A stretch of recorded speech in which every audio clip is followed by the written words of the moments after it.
تقدیر ہے کہ سب کچھ پہلے سے طے شدہ ہے. اللہ کے علم میں سب کچھ ہے, اسی کے حساب سے جنت بھی لکھی جا چکی ہے اور جہنم بھی. یہ اسلام نے بیان کیا. ہم اچھی بری تقدیر پر ایمان رکھتے ہیں, ہمارے ایمان کا حصہ ہے, ہمارے ایمان کا جزو ہے.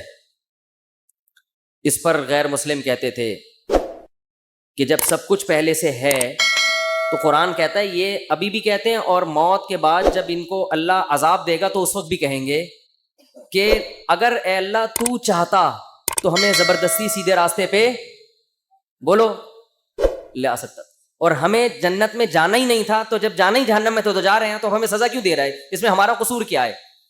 قرآن نے کیا کہا, قل هل عندکم من علم فتخرجوه لنا, تمہیں پہلے سے یہ علم تھا کہ تم نے جہنم میں جانا ہے؟ اگر تھا تو لے آؤ.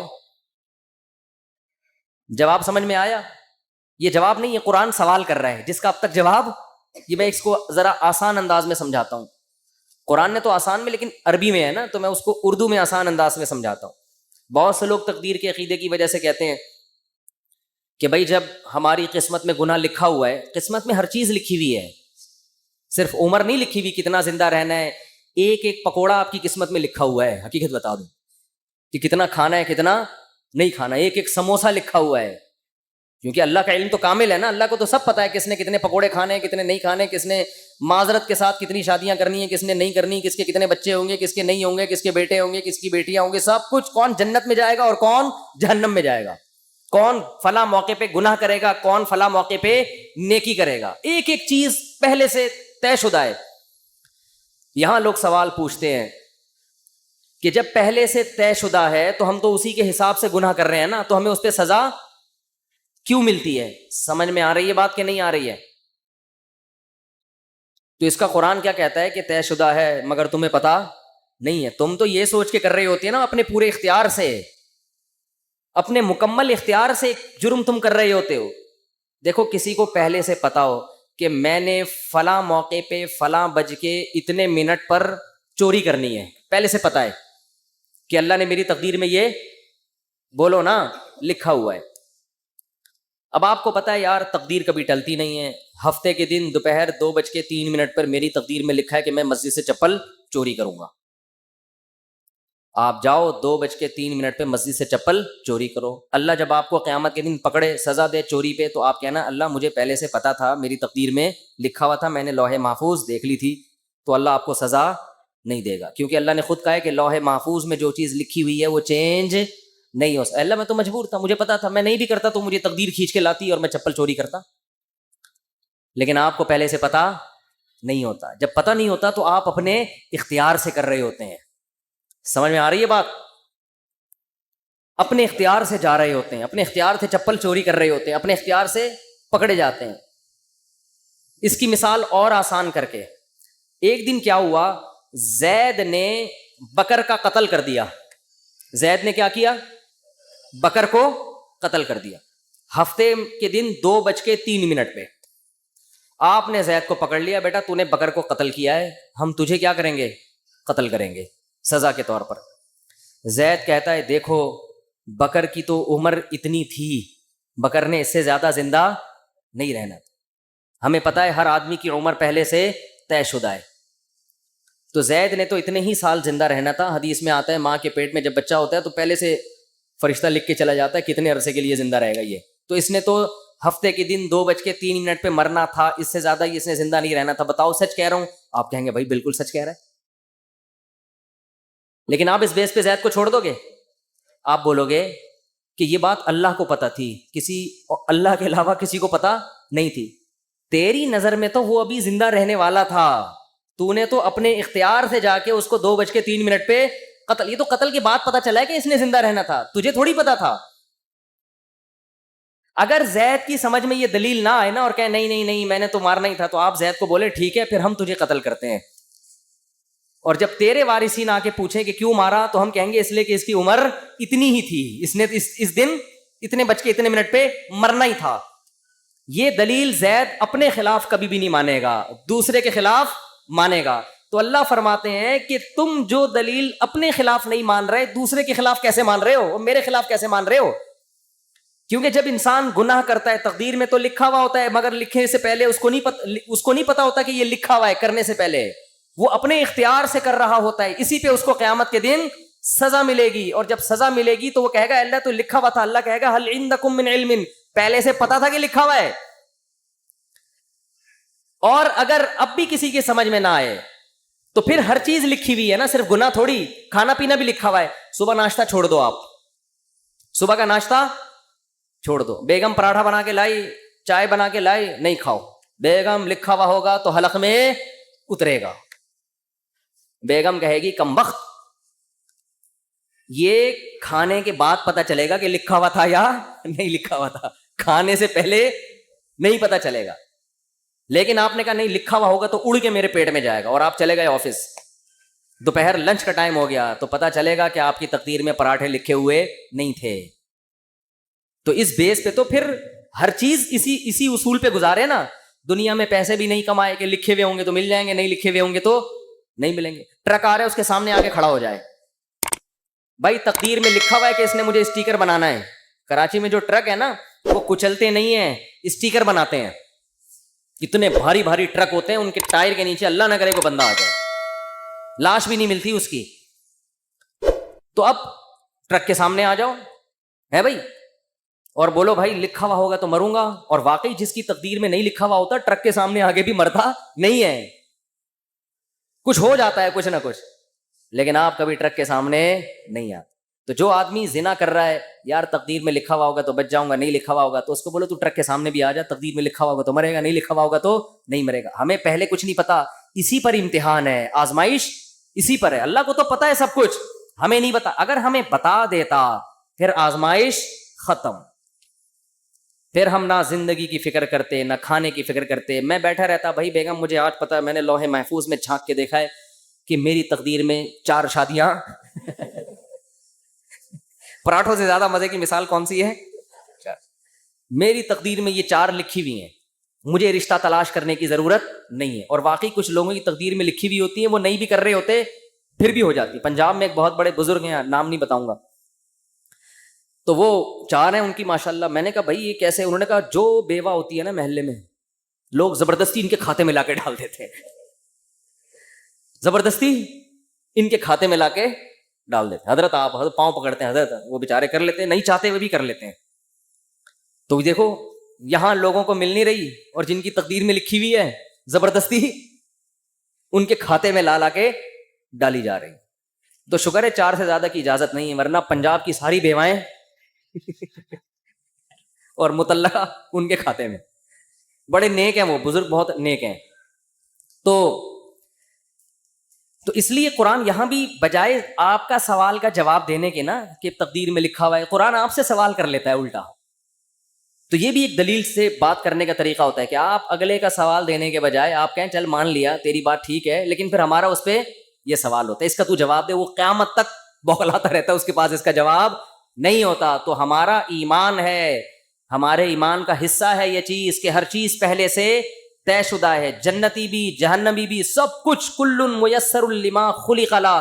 حدیث میں آتا ہے کہ جس کو اللہ نے جو جہاں کے لیے بنا ہے نا اس کو ویسے اعمال کی توفیق ملتی ہے. اب ہمیں نہیں پتا ہمیں اچھے اعمال کی توفیق ملے گی یا برے اعمال کی، کر کے دیکھ لو. اگر اچھے اعمال کرنا شروع کر دو گے اس کا مطلب جنت لکھی ہوئی ہے، برے کرنا شروع کر دو اس کا مطلب جہنم لکھی ہوئی ہے. تو یہ آپ اس لحاظ سے تقدیر آپ کے ہاتھ میں ہے، کیونکہ ہمیں علم نہیں ہے. اور اللہ نے یہ قرآن میں جگہ جگہ کہہ دیا لا یظلم ربک احدا، تیرا رب کسی پہ ظلم نہیں کرے گا. ایک آدمی جنت میں جانا چاہتا ہے، میں زبردستی اٹھا کے تقدیر کی وجہ سے جہنم میں پھینک دوں، ایسا نہیں ہوگا. اور ایک آدمی جہنم میں چھلانگ مارنے کی کوشش کر رہا ہے اور میں اس کی تقدیر میں لکھ دوں کہ یہ جنتی ہے، نہ نہ نہ، ایسا نہیں ہوگا. تیرا رب کسی پہ ظلم نہیں کرے گا. سمجھ میں آ رہی ہے بات کہ نہیں آ رہی؟ تو میں قرآن کا انداز بتا رہا ہوں کہ قرآن بسا اوقات سوال کا جواب دینے کے بجائے کیا کر لیتا ہے؟ سوال اٹھا لیتا ہے. تو یہ ہمیں اس سے سبق ملتا ہے کہ اہل باطل کے ہر اعتراض کا جواب مت دیں، بلکہ الٹا ان سے سوال پوچھنا شروع کر دیں. سمجھتے ہو؟ یہ بھی ایک جان چھڑانے کا، یعنی صحیح طرح سے جان چھڑانے کا طریقہ ہے کہ تم بھی تو ان باتوں کا جواب دو نا. جیسے موسیٰ علیہ السلام سے فرعون نے یہ کہا کہ الم نربی کا فینا ولیدن ولبثت فینا من عمری کا سینین. اے موسیٰ آج تو میرے سامنے مجھے نصیحت کر رہا ہے, مجھے غلط کہہ رہا ہے, تو میں نے تجھ پر احسان کیے کہ بچپن سے تجھے اپنے محل میں پالا, تو میرے ان احسانات کا جواب چاہیے. تو موسیٰ علیہ السلام نے بجائے جواب دینے کے الٹا فرعون سے سوال کر لیا ہے بھائی, تلک نعمت تمنھا علی ان عبدت بنی اسرائیل. اے فرعون یہ نعمت بھی تو ہے کہ تو نے صدیوں سے میری قوم کو غلام بنایا ہوا ہے اور ان کے مردوں کو قتل کر رہا ہے, میری قوم کی عورتوں کو زندہ رکھتا ہے اور مردوں کو کیا کرتا ہے, قتل. تو ذرا بیلنس کر کے دیکھ لے, ٹھیک ہے, بہت مشکل ہے بات سمجھانا. تو کیا کر لے, پلس مائنس کر لے. یہ ایک احسان اگر مان لیں اس کو احسان ہے کہ میں تیرے محل میں پلا بڑا ہوں, تو یہ جو میرے ساتھ میری قوم کے ساتھ ظلم ہو رہا ہے یہ بھی تو میری ذمہ داری ہے کہ میں اس کے خلاف آواز اٹھاؤں. تو فرعون یہ جواب, اس جواب کے بعد فرعون کیا ہو گیا, مزید کوئی احسان نہیں گنایا کہ تو نے اس دن میرے ہاں کھانا بھی کھایا تھا, اس دن ٹھنڈا پانی بھی پیا تھا, اس دن یہ بھی ہوا تھا, اس دن تو بیمار تھا تو میں نے تیرا علاج بھی کروایا. فرعون نے کہا یہ ایسی دلیل پیش کر دی ہے کہ بھائی سینکڑوں انسانوں کے قتل کے مقابلے میں یہ کیا اس کی حیثیت ہے, اتنے لاکھوں لوگ میں نے مار دیے جان سے. تو اہل باطل کی کوشش ہوتی ہے ہمیشہ آپ پہ سوار رہے ہیں, تو آپ بجائے, وہ ہمارے حضرت ایک واقعہ سنایا کرتے تھے کہ ایک آدمی اللہ سے دعا مانگ رہا تھا, اے اللہ گھوڑا دے دے. سواری کے لیے گھوڑا مانگتے ہیں نا, دیہاتی آدمی تھا بیچارہ سیدھا سادہ, اے اللہ تو نے اتنے لوگوں کو گھوڑا دیا, اے اللہ مجھے بھی گھوڑا دے دے. تو ایک دن کیا وہ چلا جا رہا ہے, دعا مانگ رہا ہے اللہ مجھے بھی گھوڑا دے دے. اس زمانے میں گھوڑا ایسے جیسے لینڈ کروزر, دعائیں مانگ رہا ہے اللہ میں غریب آدمی مجھے بھی گھوڑا دے دے. ایک دن کیا ہوا کہ ایک سیٹھ صاحب کی گھوڑی نے بچہ دیا. اب وہ سیٹھ صاحب جا رہے ہیں راستے میں, اس نے بچہ دے دیا. تو سیٹھ صاحب کو کوئی نظر نہیں آیا, اس نے اس کو بولا, تھپڑ مار کے بولا یہ اٹھا اپنے کندھے پہ لے کے میرے گھر پہنچا اس. ابھی بیچارہ ٹینشن میں آیا, گھوڑی کا بچہ بھاری ہوتا ہے, وہ اٹھا کے اپنے کندھے پہ لے کے جا رہا ہے اور کہہ رہا ہے اے اللہ تو دعا سنتا تو ہے سمجھتا نہیں ہے. معاذ اللہ, سنتا تو ہے, میں نے گھوڑا مانگا تھا سوار ہونے کے لیے, تو نے گھوڑے کو ہی مجھ پہ سوار کر دیا. گھوڑا تو نے دیا مگر میں نے اس مقصد کے لیے تھوڑی مانگا تھا گھوڑا. معاذ اللہ, نقل کفر نباشت. تو بجائے اس کے کہ باطل کو اپنے اوپر سوار ہونے دو, باطل کے اوپر سوار ہو جاؤ کہ تم تو اتنے صبح و شام اعتراضات, یہ بھی غلط, یہ بھی غلط, یہ بھی غلط, یہ بھی غلط. تو تمہارے اندر بھی تو بہت ساری غلطیاں ہیں, تو ان کو فیس کرنے کے لیے باطل کبھی تیار نہیں ہوتا. اور ہم اس غلطیوں کا جواب دیں گے جن کو تم غلط کہہ رہے ہو, حقیقت میں وہ غلط نہیں ہے, اس کے تو ہم جواب دینے کے لیے تیار ہیں, لیکن ہم بتا رہے ہیں کہ تمہارے اندر تم نے جو کچھ کیا ہے اس کا جواب اس کے لیے تیار نہیں ہوتے. تو یہ سیاستیں ہوتی ہیں, چالاکیاں ہوتی ہیں, سمجھتے ہو بات کو. تو خیر جلدی سے بیان کو سمیٹ کے ختم کرتا ہوں. تو سورہ قلم میں اللہ نے اہل مشرک کے سوال کا جواب تو دیے ہیں دوسری جگہوں پر, لیکن یہاں اللہ نے الٹا ان سے سوالات. تو یہ مضمون ہمارا کئی ہفتوں سے چل رہا تھا. پھر قرآن نے کہا ام تسألہم اجرا فہم من مغرم مثقلون. ایک اور سوال کر لیا کہ اے نبی آپ نے اتنے سالوں سے ان پہ محنت کر رہے ہیں, معاشرے سے کٹ گئے ہیں, آپ نے ان سے اس پر کوئی اجر یا کمیشن کا مطالبہ نہیں کیا. یہ خود آپ کے برحق ہونے کی دلیل ہے, ان سے مطالبہ نہیں کیا آپ نے, بلکہ آپ کا اس میں الٹا نقصان ہو رہا ہے. ام عندہم الغیب فہم یکتبون, یہ آیت ہے جس پر آج میں نے درس دینا تھا, وقت تھوڑا رہ گیا تو مختصر دیتا ہوں. قرآن کہہ رہا ہے ام عندہم الغیب فہم یکتبون, کیا ان کے پاس غیب کا علم ہے جس کو یہ لکھ رہے ہیں. کیا علم؟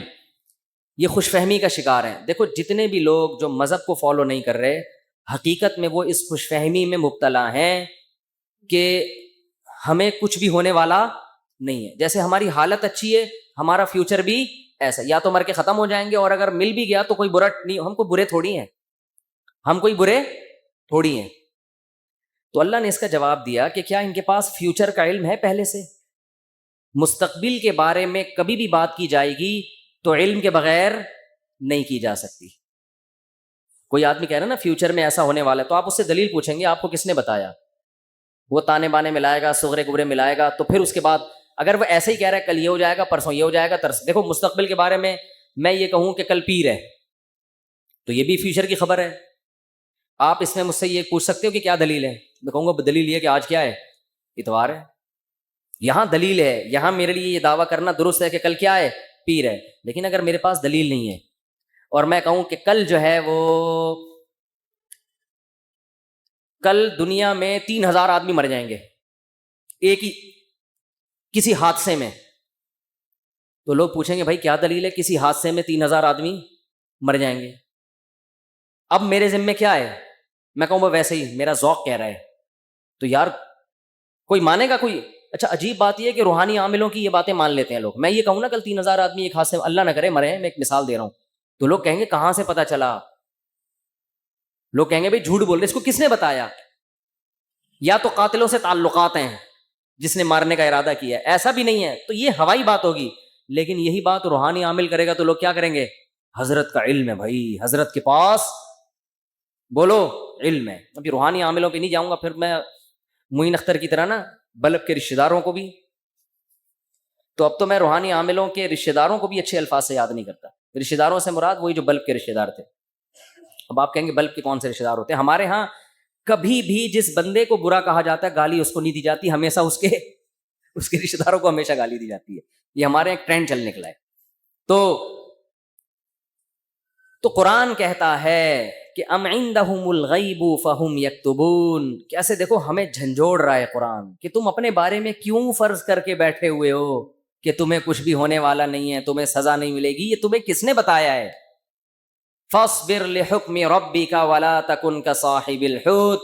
جب نبی یہ مطالبے کرتے تھے تو پھر بھی آگے سے کوئی رسپانس نہیں ملتا تو انسان کو بے انتہا تکلیف ہوتی ہے کہ کن پتھر دل لوگوں سے واسطہ پڑا ہے. تو قرآن کہتا ہے فاصبر، اے نبی آپ کیا کرو؟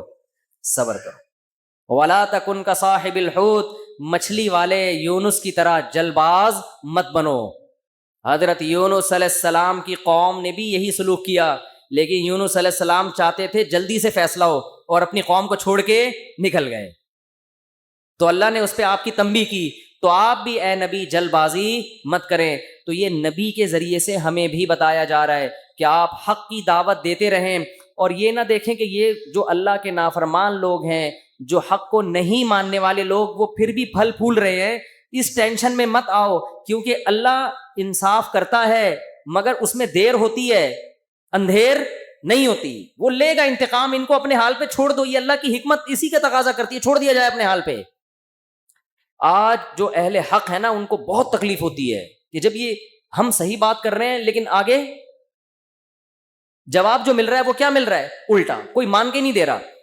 تو اللہ فرماتے ہیں وَلَا تَكُنْ كَصَاحِبِ الْحُوتِ إِذْ نَادَى وَهُوَ مَكْظُومٌ. یونس علیہ السلام نے جلد بازی کی اور بالآخر اللہ کی طرف سے ان کو دنیا میں تنبیہ ہوئی ہے، سزا ملی ہے. اور وہ سزا کیا ملی؟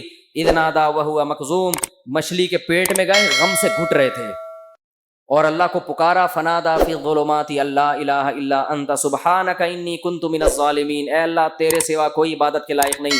غلطی کس کی ہے؟ میری غلطی ہے، میں نے اپنی جان پہ ظلم کیا. تو اللہ نے کیا کیا؟ مچھلی کے پیٹ سے نکال لیا. دیکھو یونس علیہ السلام نے اللہ کے حکم پہ کتنا عرصہ تبلیغ کی، قوم نے نالائقی کی پھر بھی نہیں مانے. سزا بجائے قوم کو ملنے کے کس کو مل رہی ہے؟ بولتے کیوں نہیں؟ الٹا حضرت یونس علیہ السلام کو مل رہی ہے سزا. تو اب آپ بتاؤ کیسا پیغمبروں کا صبر کا پیمانہ ہے. ایسے موقع پہ بھی اللہ کے خلاف کوئی شکایت زبان سے بولو نہیں نکال. کیوں؟ اللہ یونس علیہ السلام کے عمل میں ہمیں بتا رہے ہیں کہ دینداری کا یہ مطلب نہیں ہے کہ تم اچھے بنو گے تو اللہ کی نوازشیں آنا شروع ہو جائیں گی. دینداری کا مطلب یہ کہ جو اللہ کا کام ہے وہ اس کو کرنے دو. تمہارا کام ہے عاجزی انکساری، بس میں ہی غلط، صحیح ہو کے بھی کون غلط؟ میں غلط. ہمیشہ غلطی کس کی کھاتے میں ڈالنی ہے؟ بولتے کیوں نہیں؟ دیکھو ہم نماز پڑھتے ہیں، نماز کے بعد 3 دفعہ استغفر اللہ پڑھتے ہیں، تو کیا کسی نامحرم کو دیکھا ہوتا ہے ہم نے نماز میں؟ بولتے کیوں نہیں؟ تو کوئی تب بنتا ہے استغفر اللہ کا؟ یا ہم نے کوئی جرم کیا ہے؟ نماز پڑھی اور کیا کہلوایا جا رہا ہے؟ استغفر اللہ استغفر اللہ. بھائی اگر استغفر اللہ پڑھنا تھا تو یہ نماز پڑھی کیوں کی تم نے؟ ہمیں یہ بتایا جا رہا ہے کہ تم نیکی کر کے بھی کیا سمجھو جیسے تم نے گناہ کیا ہے. کیسے گناہ؟ نماز گناہ نہیں ہے. بھائی تم یہ کہو اے اللہ جس طرح سے پڑھنی چاہیے تھی اس طرح سے نہیں پڑھی میں نے، تو نیکی کر کے بھی کہا جا رہا ہے کہ ہم غلط ہیں. ہم نے اللہ جو پڑھنی تو ہمیں معاف کر دے، ہم سے نہیں ہوئی صحیح، ہم سے کام کیا ہو گیا؟ غلط ہو گیا. مجھے یاد ہے 25-30 سال پرانا قصہ ہے، چھوٹا بچہ تھا میں اس وقت. ایک تبلیغی جماعت میں نا ایک صاحب کے سال پہ سال لگ رہے تھے، پوری دنیا میں وہ ان کے سفر ہوئے، بڑا انہوں نے وقف کیا ہوا تھا اپنے آپ کو تبلیغی جماعت کے لیے. تو میرا ان سے ٹاکرا ہو گیا. وہ مجھے سمجھانے لگے جماعت میں نکلو سیر و جیسے تبلیغ والے کرتے ہیں. اب مجھے پتا تھا یہ بہت ہی پرانے کھیڑو ہیں اور ان کی تو زندگیاں گزر گئی ہیں اس کام میں. میں نے کہا ماشاء اللہ اللہ نے آپ سے بڑا کام لیا ہے تبلیغ کا. کہتے ہیں میں نے بہت بگاڑا ہے تبلیغ کے کام. کہہ رہے ہم تو کام بنانے والے نہیں, کس میں ہم تو بگاڑنے. کہہ رہے میں تو بگاڑ ہی رہا ہوں جب سے. مجھے ان کا یہ اسٹائل بہت اچھا لگا. یعنی اپنے آپ کو کہہ رہے ہیں کہ تبلیغی جماعت میں اگر کوئی خرابی ہے تو وہ کس کی وجہ سے ہے؟ بولو. وہ اپنے بارے میں کہہ رہے ہیں وہ کس کی وجہ سے, مجھے نہیں کہہ رہے تھے, اپنے بارے میں کہہ رہے تھے. وہ کس کی وجہ سے؟ میری وجہ سے. کہہ رہے ہم کام بنانے والے نہیں بلکہ بگاڑنے والے ہیں. اب کوئی فسادی ہوتا تو کہتا ہے جب بگاڑنے والا تو کر کیوں رہا ہے پھر ہمیں؟ یہ تو اس نے خود کہا ہے, اپنی زبان سے بولا ہے کہ ہم بگاڑنے والے ہیں. یوٹیوب پہ کلپ ڈالتا ہے, یہ دیکھو خود. تو مجھے ان کی یہ تواضع پسند آئی. میں نے کہا دیکھو یہ بیچارہ صبح و شام اس کام میں لگا رہتا ہے, مگر یہ کہہ رہا ہے جو تبلیغ کا کام پھیل رہا ہے اس میں جو برکتیں ہو رہی ہیں وہ میرے علاوہ لوگوں کی وجہ سے ہو رہی ہیں, اور جو خرابی آ رہی ہیں وہ کس وجہ سے ہو رہی ہیں؟ وہ ساری میری وجہ سے ہو رہی. تو آج مارکیٹ میں یہ چیز کیا ہے؟ شارٹ. ہر اچھا کام میں نے کیا, برا کام ستار بھائی نے کیا. ستار بھائی نہ ملے کہیں مجھے. ایک دن ایک فون آیا, میں نے فون اٹھایا, کون کہہ رہے ہیں؟ ستار بھائی بات کر رہا ہوں. ارے میں نے کہا بیٹا یہ مجھے ہی چھوڑے گا, یہ کہے گا مفتی صاحب بہت تم نے جو ہے نا, لیکن وہ شکر ہے ایسی کوئی بات تھی نہیں. تو جنات کا دیکھ لو, قرآن مجید میں آتا ہے کہ جب نبی صلی اللہ علیہ وسلم نے تبلیغ کا کام شروع کیا نا, تو جنات بھی کی ایک جماعت نے نبی کے قرآن کی تلاوت سنی اور جا کے اپنی قوم کو انہوں نے تبلیغ کرنا شروع کی. تو تبلیغ کا انداز دیکھو جنات کا, کیونکہ ہدایت مل گئی تھی ان کو, مسلمان ہو گئے تھے. تو تبلیغ کیسے کر رہے ہیں کہ بھئی دیکھو دنیا میں کوئی بڑا کام ہوا ہے, ہمارا آسمانوں پہ داخلہ بند ہو گیا, انا لا ندری, ہمیں نہیں پتا, اشر ارید بمن فی الارض, کہ جو اللہ نے محمد صلی اللہ علیہ وسلم کو دنیا میں بھیجا اور شیاطین کا اوپر جانے کا سیٹ اپ بند کر دیا, ہمیں نہیں پتا کہ زمین والوں کے ساتھ شر کا ارادہ, کیونکہ بعض دفعہ اللہ پیغمبروں کو بھیجتے ہیں حجت تمام کرنے کے لیے تاکہ حجت تمام ہو اور پوری قوم کو تباہ کر دیں, تو شر بھی ہوتا ہے نا اس میں.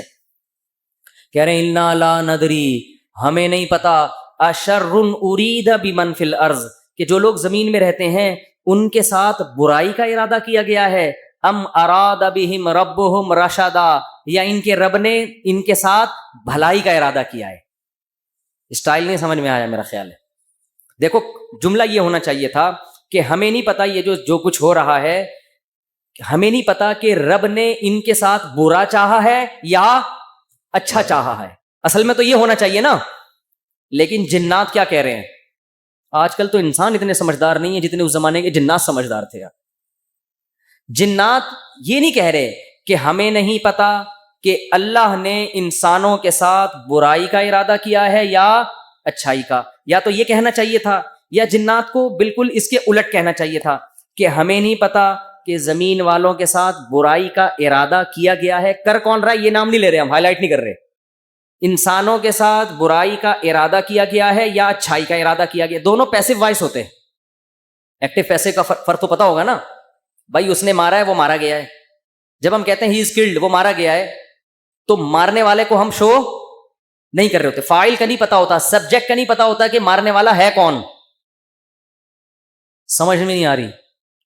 تو قرآن کہہ رہا ہے ہونا یہ چاہیے تھا کہ جنات یا تو شر اور خیر کا ارادہ کرنے والے کا نام نہ بتاتے کہ کون ارادہ کر رہا ہے, بلکہ دونوں کو پیسو وائس میں لاتے کہ ہمیں نہیں پتا کہ زمین والوں کے ساتھ برائی کا ارادہ کیا گیا یا اچھائی کا ارادہ کیا گیا. یا تو یوں کہتے, اور اگر سبجیکٹ کا ذکر کرتے تو یوں کہتے ہمیں نہیں پتا کہ رب نے زمین والوں کے ساتھ برائی کا ارادہ کیا ہے یا اچھائی کا ارادہ کیا ہے. لیکن جنات اتنے ہوشیار, جب اچھائی کا تذکرہ آیا تو رب کا تذکرہ کیا, برائی کا آیا تو سبجیکٹ کو کیا کر دیا, حذف. تو کیا کہہ رہے ہیں, انا لا ندری, ساڈی عقل چ بات نہیں آندی, سانو نہیں پتا کہ اشر ارید بمن فی الارض, پیسو وائس, کہ زمین والوں کے ساتھ برائی کا ارادہ کیا گیا ہے. کون کر رہا ہے یہ نہیں بتائیں گے, یہ میں نہیں بتاؤں گا, یہ نہیں بتاؤں گا میں.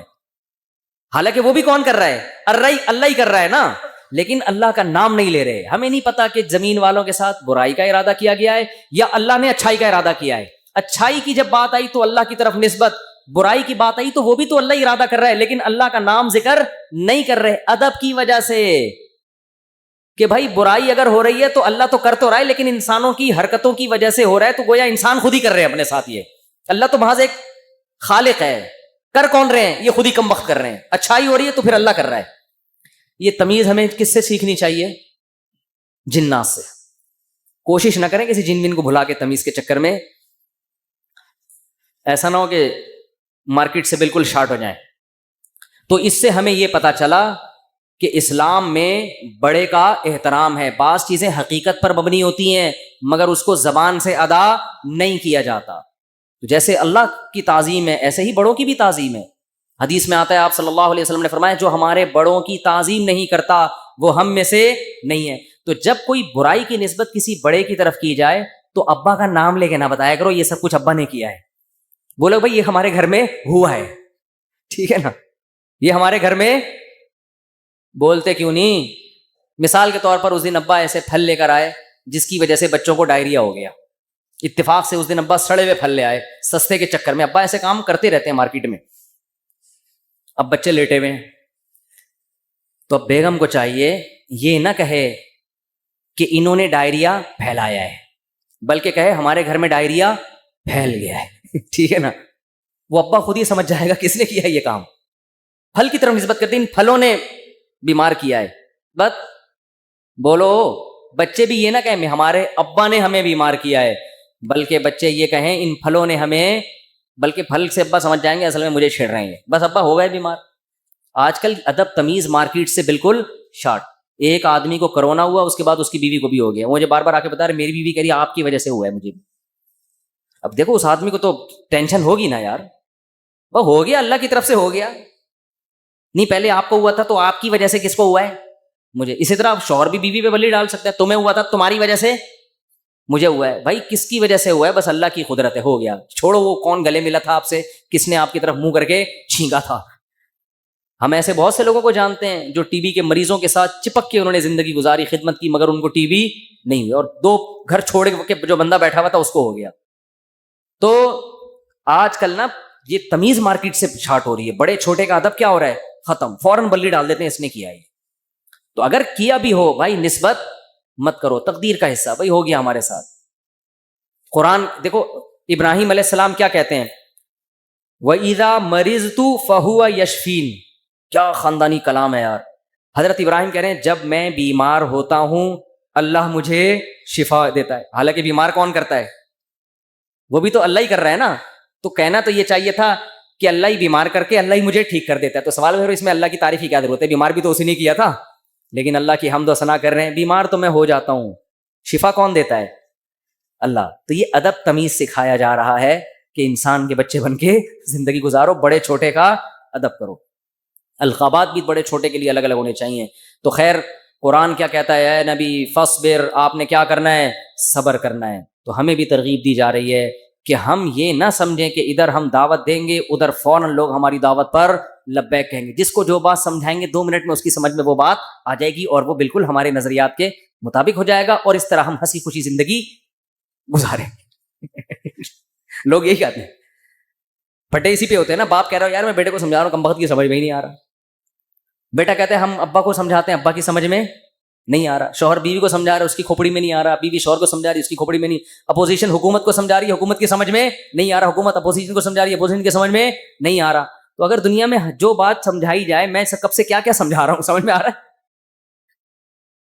کب سے کیا کیا سمجھا رہا ہوں سمجھ میں نہیں آ رہا.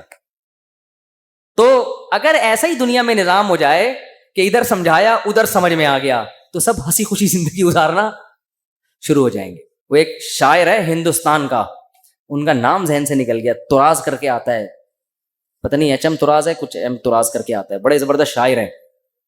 میں نے جب ان کی ایک دفعہ شاعری سنی نا تو مجھے بڑا, اس لیے نہیں کہ مجھے نہیں پتا کیسے آدمی ہیں, اچھا ہی ہوں گے, لیکن مجھے اردو سے لگاؤ ہے, محبت ہے. تو ہندوستان کے شاعروں میں بڑی زبردست شاعری ہے اردو کی نا. تو میں نے جب اس بندے کی شاعری سنی میں نے کہا یار یہ 2014 کی بات ہے. میں نے کہا اس بندے سے ملاقات کا دل چاہتا ہے, اس نے اردو پہ بڑی محنت کی ہے. تو اللہ کی قدرت, یہ جو عمرہ ہے نا عمرہ, یہ مسلمانوں کے لیے بہت بڑا ایک ذریعہ ہے آپس میں کمیونیکیشن کے لیے. یہ میں نے انگریزوں کی کتاب میں یہ بات پڑھی ہے, گوروں نے لکھا ہے کہ مسلمان سائنسدان جو بہت بڑے بڑے حکیم بنے نا, جنہوں نے جڑی بوٹیوں پہ ریسرچ کی, اس کی ایک بہت بڑی وجہ مسلمانوں کا حج ہے. کیونکہ حج کرنے کے لیے کہاں کہاں سے, ساؤتھ افریقہ سے اور کہاں کہاں سے دنیا سے لوگ آتے تھے, وہ پیدل جنگلوں سے گزرتے اور اس میں جڑی بوٹیوں پہ تحقیق کرتے تھے. آپ ذرا حکیموں کی, پرانے حکیموں کی کتابیں پڑھیں نا, ایسے ایسے جڑی بوٹیوں کے خواص لکھے ہیں, آدمی کہتے ہیں انہوں نے ان کو یہ پتہ کہاں سے چلی. تو وہی حج اور عمرے سے جو مسلمانوں کے سفر ہوئے ہیں, پھر مختلف ملکوں کے لوگ آ کے عمرے میں ایک دوسرے سے ملتے ہیں, ایک دوسرے کی تہذیبیں سیکھتے ہیں, سکھاتے ہیں. یہ مسلمانوں کے لیے یہ بہت بڑا ایک ذریعہ بنا ہے. یہ بیت اللہ جو ہے نا, یہ مسلمانوں کو آپس میں کنیکٹ کرنے کا صدیوں سے ایک بہت بڑا ذریعہ ہے. یہاں کے ترکی, پاکستانی, انڈونیشیا سب آ کے کیا ہوتے تھے, مل جاتے ہیں. تو میری خواہش تھی, میں نے کہا یار کبھی ان سے سلام دعا ہو جائے تو اچھا ہے, خوشی ہوگی. تو وہ میں نے ویسے ہی انڈیا کے کچھ لڑکے بیٹھے ہوئے تھے بیت اللہ میں, عمرہ کیا ہم نے. میں نے کہا یار وہ ایک شاعر ہے, انہوں نے کہا اتفاق سے عمرہ کرنے آیا ہوا ہے. میں نے کہا میری ملاقات کرا دو. تو مجھے نہیں پتا تھا وہ مجھے جانتے ہیں. تو جب ملاقات ہوئی, انہوں نے کہا میں تو آپ سے خود بہت دنوں سے ملنے کا مشتاق, آپ کے بیان سنے بڑا مزہ آتا ہے. اس وقت میرے آڈیو بیان ہوتے تھے. تو بات کیا کر رہا تھا میں, تو ان کا ایک شعر تھا, شعر ہی بھول گیا. شعر کا ایک جملہ مجھے یاد ہے, کیونکہ ہم ہر چیز آدھی یاد کرتے ہیں نا, وہ ابتدائی عشق میں دل ہوا یوں خراب آدھا والا شعر کی وجہ سے. تو اس نے کہیں اپنی محبوبہ کا, شاعر نے تذکرہ کیا ہوگا کہ وہ کہیں چلی گئی, یوں ہو گیا, ٹینشن میں آ گیا. تو اس نے لکھا یہ انہونی نہیں ہوتی تو پھر ہونے کو کیا ہوتا, یہ انہونی نہیں ہوتی تو پھر ہونے کو, یعنی دنیا میں کچھ عجیب سے کام ہوتے ہیں تو پھر ہوتا ہے نا کچھ نہ کچھ, تو آدمی انجوائے کرتا ہے کچھ ہوا ہے. یعنی اگر شاعر کا تخیل بیان کر رہا ہوں, ایسا نا آپ اس شاعر کو کہیں کون سی معشوقہ تھی تمہاری مارکیٹ سے شارٹ ہو گئی, مفتی صاحب نے ہمیں بتایا, شاید ہم پولیس بھیج کے. اس شاعروں کا کلام کا کچھ بھی مطلب نکالا جا سکتا ہے. محبوبہ کے بجائے کچھ وسیم بھائی کو ڈال دو, ستار بھائی کو ڈال دو, وہ ٹینشن نہیں ہے. شاعر کے کلام کو کبھی الفاظ کو نہیں پکڑا جاتا, اس میں ہر آدمی اپنے حساب سے اس کا مفہوم بیان کر رہا ہوتا ہے. تو ہم نے اس کو اپنے حساب سے اس شعر کو لیا کہ دنیا میں کچھ ہونے کے لیے کچھ انہونیوں کا ہونا بولو ضروری ہے. سمجھ رہے ہو؟ دیکھو بعض لوگ کچھ کر کے موسٹ وانٹیڈ بن جاتے ہیں, تو وہ اسی کو انجوائے کرتے ہیں. کہتے ہیں اگر یہ نہ ہوتا تو ہم موسٹ وانٹیڈ, وہ کیا ہے, بدنام جو ہوں گے تو کیا نام نہ ہوگا. نام پیدا کرنے کے لیے بدنام ہونا بھی ضروری ہے. تو اس نے کہا یہ انہونی نہیں ہوتی تو پھر ہونے کو کیا ہوتا. تو میں یہ کہہ رہا ہوں اگر یہ ٹینشنیں دنیا میں نہ ہو تو ہونے کو کچھ ہو ہی نہیں. آپ نے بیگم کو بات سمجھائی, سمجھ گئی. اس نے آپ کو سمجھایا, آپ کی سمجھ میں فوراً آ گیا کہ یہ کیا کہہ رہے. آپ نے اپنے بچے کو ایک دن کچھ سمجھایا, اس کی سمجھ میں فوراً آ گیا. تو گالیاں ہوتی دنیا میں پھر کوئی بلب کے رشتے داروں کو گالیاں دیتا, بولو نا.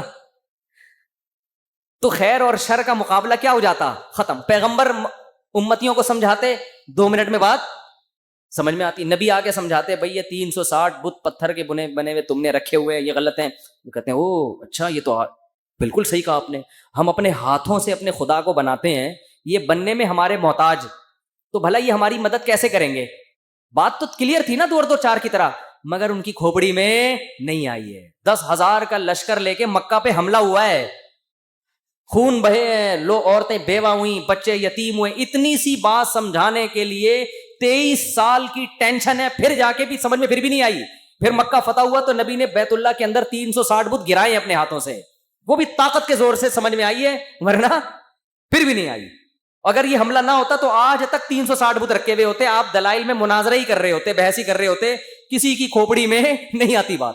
تو بھائی اتنی بڑی حقیقت جب بحث سے کسی کی کھوپڑی میں نہیں آئی تو آپ کی بیگم آپ کی فرما بردار کہاں سے بن جائے گی, کیونکہ آگے اس کے پاس بھی دلائل ہوتے ہیں سمجھانے کے لیے. آپ اس کو جب سمجھاؤ گے شوہر کے یہ حقوق ہیں تو کہے گی کہ صرف شوہر ہی کے ہیں, بیوی کے نہیں ہوتے. اب کیا جواب دو گے آپ؟ اب یا تو 10,000 کا لشکر لے کے سسرال پہ حملہ کرو, یہی ہوگا. 10,000 کا لشکر لے کے کیا کرو, سسرال پہ حملہ کرو, اپنے حقوق پاس کرواؤ.